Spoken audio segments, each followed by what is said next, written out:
And they call that blues.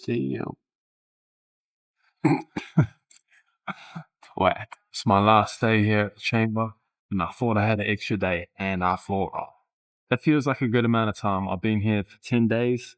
I think maybe 2 weeks would be like optimal, but I think any longer is almost too much. And a lot of other people have said this too. 3 weeks onwards is overkill. The bro Paul, we were talking about psychedelics, and he had a great quote. When you get the message, hang up the phone. And in the psychedelic context, if you're experimenting with psychedelics, once you get what you need, just leave it alone. You don't have to keep going back and redabbling. And I agree with that. It almost applies to this situation. I've gotten a message. I've realigned. I had a shaky few weeks on the road before I came here. 10 days has been great. People just come and go. That would make a great documentary, is actually seeing the different cultures that are created as different people come through, because certain people put on little things. Like we have campfire night, which became like an opportunity to share. Each person would have a topic, and then if it was their night to host, so to speak, we all gathered around and we talked about that. And how often do you get the opportunity to be part of that? My personality, I'm like that with everybody, everywhere I go. So, if you know me, if we're chatting, we're going straight to the heart of it. We're going to the deep stuff, the cool stuff, the dark stuff. I've always been like that. The fire helped facilitate that for others. And I was like a kid in a candy shop. I was like, oh yeah, I'm about this. The food has been fantastic. Superfoods every day. Tons of protein, like I'm busting my ass. We all are here, training every day, multiple times. And I never get sore. What? Actually, I lied. That legs shattered me. Borderline paraplegic. We came back online. Had some fine Balinese masseuse sort me out. It sounds so sus. The waterfall walks are another big part of what makes this such a beautiful place to be. I logged in as much as I could, but you've also got to experience it. You can work on your laptop from anywhere. After this, I'm going to have my last workout. And then I might have one last chunky monkey, which is a little granola bowl. Too many of them know you become a chunky monkey. They're like 1,000 calories each. But worth it. All right, man. What are your thoughts on Yoko Ono? Oh, you can still see me. I'm trying to fluff around with the lights to make the lights a bit better. But all right. Good morning. Hear ye. So today I'm going to be going over my stay at the Bali Time Chamber. And I thought about putting a shirt on for this, and then I thought, you know what? That would be disingenuous. I was shirtless long before the camera was rolling. I'm hot. If I put the shirt on now, I'll never take it off. Echoes of Nelson Mandela. Martin Luther. Yeah, nice. In researching the Bali Time Chamber before I went, and even in the process of kind of making these videos about it, I noticed that there was a lot of skepticism about the type of people that attend a place like this. The alpha male types, right? That wasn't my experience at all. We had all kinds of people there, man. You'd never believe it. We had professional athletes. We had ex-convicts. We had multi-million-dollar e-commerce people. We had people that had their own boots on the ground, brick and mortar businesses that were really popping off. People of all ages. Towards the end of my stay, had a dude rock up. Martin. The bro Martin, he's a neuroscientist. Sorry, he's a neuron? He was a neurosurgeon. So I think it's a bit disingenuous to assume that there's one kind of person that goes there, because it's a melting pot. Ultimately, everyone's just trying to grow. And I do understand why they might attract some hate. I mean, part of that is down to their marketing, which is, you could call it inflammatory, maybe. No vegans allowed, and it works. They went from 0 to over 1 million followers on Instagram in under a year.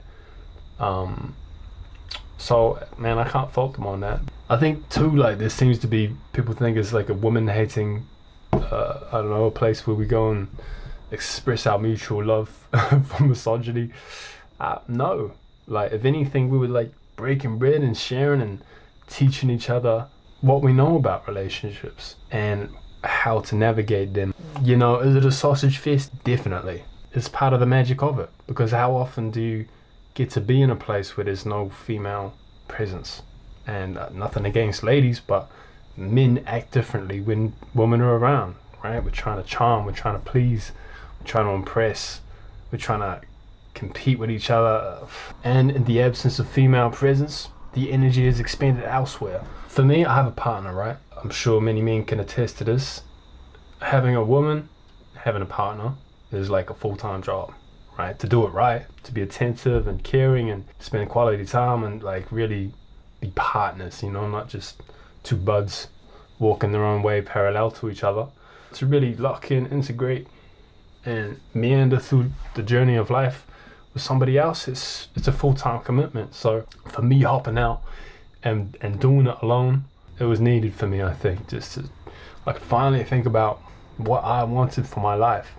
The food is amazing, organic, paleo, and I think the rule is you can get like up to 1 kg of protein a day, 5 servings of vegetables or something. Honestly, I didn't encounter them ever saying, hey, you've met your limit, like we can't serve you, you've reached capacity. I think generally they're pretty flex on that, except for maybe if you're really, really pushing it. Obviously this experience is very unique, it's one of a kind really, but it's not cheap.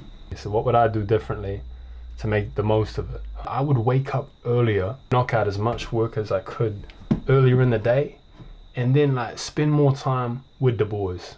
What I realized in hindsight was I only really spent the last 2 days really hanging out with the brothers without like being like kind of on my internal schedule, you know, I've got to do this, I've got to do that. It was only towards the end that I decided to like really stop and smell the roses and hang out. And you know, unsurprisingly, those were my 2 most memorable days of the whole time. So ultimately the brotherhood aspect of the Bali Time Chamber is what makes it what it is. What you're paying for is the brotherhood and the isolation. So don't forget that. How does it work? The location is secrets. So I won't spill the secret sauce, but it's not really anywhere near the touristy places in Bali. So it takes them a couple days before you've booked to go up. They'll send a van, they'll pick you up from pretty much anywhere. Once they've landed you up in these mountains, they'll get another dude to pick you up on a scooter, and then you veer off the main road and you trek off into the jungle. It's legit. You're literally on this little goat track going through the jungle on the mountainside. You pull up, on your way through you probably meet a handful of people, say what's up. They give you a little tour. They show you the sauna, they show you the ice bath, the spa, the facilities, the food, the menu. They give you a breakdown. They show you what workout stuff they have there. They'll give you a full once over, and then they show you to your room. And voila, there you are to begin your journey. From memory, I believe they have the capacity for up to 16 people at one time, split between 4 different cabins, I believe. Don't quote me on that. 1 or 2 of them are extra expensive bougie places. I wouldn't know about that. From my deck, it looked pretty cool. I think you can stay for as long as you want within reason, but it has to be a minimum of a week, and it's often booked out year round. In conclusion, a very unique place, one of a kind, fantastic people. I think honestly to be around people that are all super driven, most of them very successful in their own way and in their own right, that's good for any man, for anybody who's trying to better themselves, just to be amongst that. You step into that sphere and it's like, I'm not going to drag my feet, I want to be a good team player, I want to do the best that I can to contribute to this and to work on myself and to make the most of this experience. If you're interested in seeing more, learning more, I have like a whole day in the life here, start to finish. That's enough gas bagging for one day. Don't forget to like and subscribe. I'll see you on the next one. Good night. I'll see you on the next one. Fare thee well. I don't know how to say goodbye. Alright, see you.